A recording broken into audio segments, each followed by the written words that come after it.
To sustain what most Americans would consider a completely normal middle-class life in a mid-sized city, you now need somewhere between $90,000 and $120,000 a year, not to get ahead, not to buy a boat, just to cover a modest house, a car, groceries, insurance, and childcare without slowly sliding backwards. In the country's most expensive cities, that number climbs past 180,000. To put that in perspective, adjusted for inflation, that is more than what would have comfortably classified someone as upper class a single generation ago. And here's the part that should really bother you. This isn't happening because people are living more lavishly. It isn't avocado toast, and it isn't Netflix subscriptions.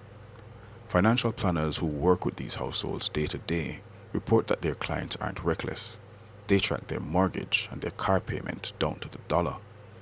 What they don't track, because it sneaks up on you a percentage point at a time, is a home insurance premium that's up 40% in 3 years, or a property tax bill that's crept up quietly every single year, regardless of what their paycheck did. So if it's not bad decisions, what is it?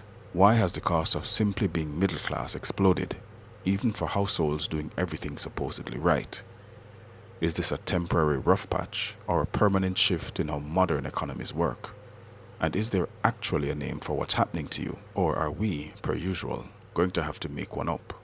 The answer, it turns out, already exists, and it's been sitting in an economics journal since 1966. To understand it, you have to start with something that seems completely unrelated: a string quartet. In 1826, it took 4 musicians about 40 minutes to perform a piece of chamber music. Today, in 2026, it still takes 4 musicians about 40 minutes to perform that same piece. 200 years of the Industrial Revolution, the computer, the internet, and artificial intelligence, and we have made precisely 0 productivity gains in live chamber music. And yet, ticket prices for a live quartet performance have gone up in line with the rest of the economy, not with the music industry's productivity, which never moved an inch. An economist named William Baumol noticed this pattern back in the 1960s and realized it wasn't just true for orchestras. It was true of an entire category of the economy.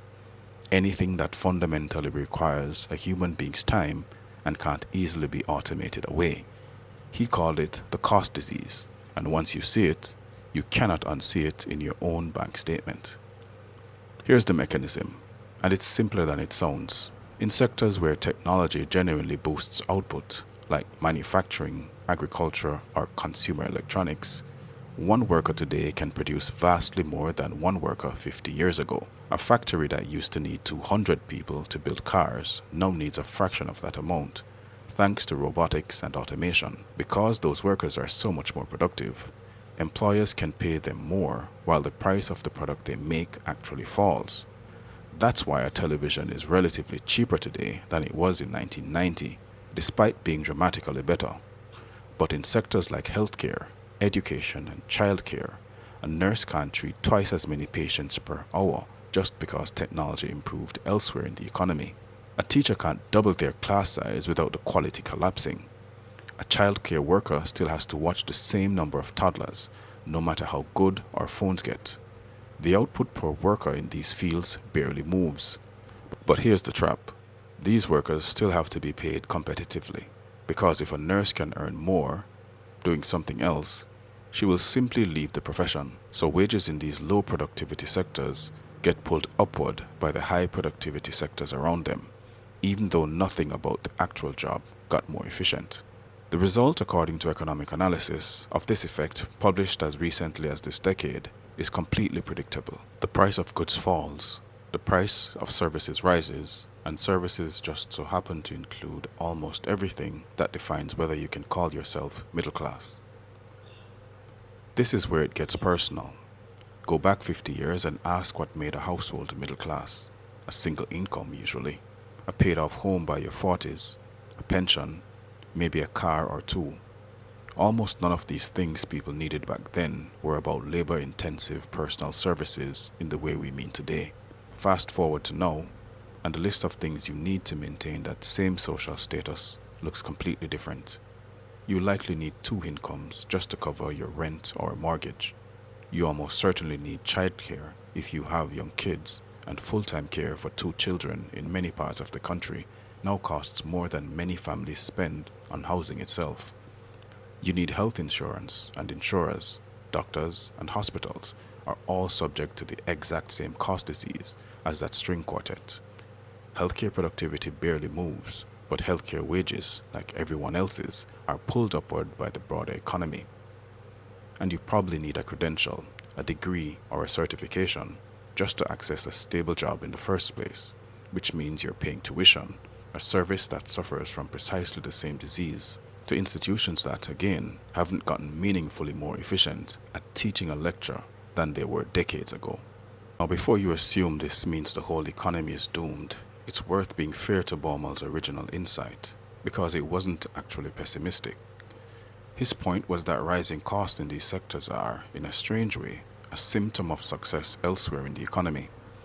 If manufacturing and agriculture hadn't become so astonishingly productive, we wouldn't have the surplus wealth to spend more on services in the first place. In theory, society should be able to absorb these rising costs because we're all richer overall. The problem, and this is the part that economists analyzing the disease in recent years have focused on, is that the extra wealth created by the productive side of the economy has not been distributed anywhere close to evenly, while the cost increases from the stagnant side have landed on almost everyone equally. Rich households can simply absorb a 40% jump in insurance costs. Middle-class households, whose wage growth has been running at a fraction of what higher earners have seen in recent years, cannot. And that gap has been widening in a very specific, measurable way. Recent wage data shows a clear divergence by income tier. Higher income households have been seeing wage growth of around 3%, while middle income growth has slowed to close to 1.5%, its weakest pace in years, and lower income households have fared worse still. Economists have started calling this a K-shaped economy, one line trending up, one line trending down, from the exact same starting point. Layer the Baumol effect on top of that divergence, and you get the actual mechanism behind the squeeze. It's not just that middle incomes are growing slowly, it's that the specific things middle-class households are contractually required to keep buying, healthcare, education, childcare, are the one category of goods immune to the very productivity gains that are supposed to make everyone richer over time. Housing deserves its own mention here, because while it isn't a services sector in the Baumol sense, it behaves most identically in practice.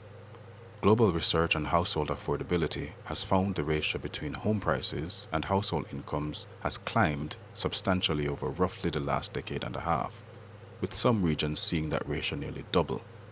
Construction, unlike a factory line, still fundamentally depends on skilled labor, on site, one house at a time. You cannot mass produce a foundation the same way you mass produce a smartphone, which means housing, like healthcare and education, gets caught in the same trap. The price keeps climbing toward what wealthier buyers can pay, while wages for the people trying to buy it climb at a completely different pace. Now here's where the household finance side of the story gets genuinely alarming, because this isn't just an inconvenience, it's a fragility problem. Central bank research into household balance sheets has found that middle-wealth households are actually among the most exposed to financial shocks of any income group, not the least. That sounds backwards until you understand why. The very poorest households often have little debt because they have little access to credit in the first place. The wealthiest households have deep liquid reserves that can absorb almost any shock. It's the households in the middle who carry the most mortgage debt relative to their liquid savings, and a meaningful share of them, even in wealthy countries, do not have enough liquid savings to cover even a basic subsistence level income gap if something goes wrong. In other words, the same households being squeezed hardest by rising Baumol affected costs are also, structurally, the ones with the least room to absorb a shock when one hits. It's a bit like being asked to run further and further each year, while simultaneously being handed a heavier and heavier backpack. So what happens to a household caught inside this trap? A few predictable things. First, more dual income households out of necessity rather than choice. since the fixed cost of a single earner used to cover no longer stretches as far as it used to. Second, delayed milestones. The traditional first-time homebuyer age has crept up roughly a decade compared to a few decades ago, and the share of first-time buyers in the market overall has fallen by more than half over the same period. Third, and this is the part that compounds quietly over years rather than announcing itself all at once, more debt used simply to maintain a stable lifestyle rather than to build wealth.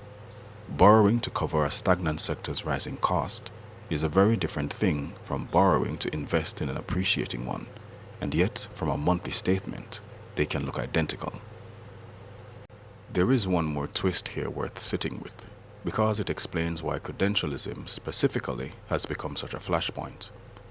In a lot of industries, the actual requirements of a job haven't changed much at all over the last 30 or 40 years. What has changed is the piece of paper now required to be considered for it. A position that once needed a high school diploma routinely asks for a bachelor's degree today, for essentially the same responsibilities, and, adjusted for inflation, roughly the same pay. This is Baumol's disease bleeding directly into the labor market. Education is a stagnant productivity service, meaning its price rises regardless, but now it's being demanded as a mandatory entry fee into jobs that never needed it in the first place. So the middle class isn't just paying more to live like a previous generation did. In a lot of cases, they are paying more just to be considered eligible to try. Now, in fairness, there are ways to fight back against parts of this, even if none of them are silver bullets. Technology occasionally does manage to punch through in a stagnant sector. Telemedicine has modestly improved throughput for certain kinds of care, and some universities are experimenting with lower-cost, competency-based credentials instead of traditional 4-year degrees. Some regulators are started pushing back directly on unnecessary degree requirements for public sector jobs, but these are edges being chipped away at a structural problem, not a cure for it. The uncomfortable truth Baumol identified 60 years ago, and that economists studying the effect continue to confirm today, is that as long as healthcare, education, and childcare remain fundamentally human, one-to-one endeavors, their costs will keep rising faster than the average, no matter how much better our phones get. Growth in parts of the economy that can be automated doesn't fix this. If anything, the more productive those sectors become, the faster the gap widens, because wages across the whole economy get pulled upward by the winners, while the stagnant sectors are dragged along for the ride without the productivity to pay for it. Which brings us back to that number from the start of this video, $90,000 to $120,000 a year just to hold steady in a mid-sized American city. That number isn't really measuring lifestyle inflation at all. It's measuring how much more expensive it has become to simply access healthcare, education, housing, and childcare, all Baumol-afflicted sectors, relative to wages that, for the middle of the income distribution, have barely moved at all. The economy as a whole did get richer. It's just that the richer it gets, the more expensive it becomes to remain ordinary within it. Thanks for watching. Goodbye.